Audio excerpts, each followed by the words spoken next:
দক্ষিণ পশ্চিমাঞ্চলের সর্ববৃহৎ পশু চামড়ার হাট যশোরের রাজারহাটে বসা ঈদ পরবর্তী হাটে চামড়া উঠেছে আশানুরূপ। টানা কয়েক বছরের মন্দা কাটিয়ে কিছুটা লাভের আশায় হাটে আসেন আশপাশের ১৫ জেলার ক্রেতা বিক্রেতারা। মৌসুমি ব্যবসায়ীরা বলছেন, হাটে ৮ থেকে ১০ মণ ওজনের লবণযুক্ত গরুর চামড়া বিক্রি হয়েছে ১,০০০ টাকায়, আর ছোট ও মাঝারি গরুর চামড়া বিক্রি হয় ৩০০ থেকে ৬০০ টাকায়।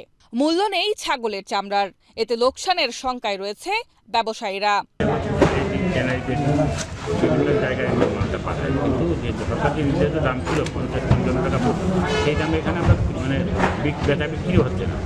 মোকামে যে দাম দিয়ে কিনেছি আমরা, সেই দাম মনে করেন লবণ দিয়ে কিষেন বাধা দিয়ে এমনি ভ্যান খরচা যে খরচা, সেই হিসেবে বাজারে এসে আমরা কোনো লাভবান হতে পারি না এবং আমাদের লসে আছে আর কি। আমরা যে হারে কেনাকাটা করছি সে হারে হাটে এসে আমরা দাম পাচ্ছি না, আমরা ন্যায্য মূল্যটা পাই না, যার কারণে সমস্যা আমরা প্রতিটা ব্যবসায়ী লসের সম্মুখীন হচ্ছে। ব্যবসায়ী নেতারা বলছেন, লোকসান এড়াতে বিদেশে কাঁচা চামড়া রফতানির সুযোগ তৈরি করতে হবে।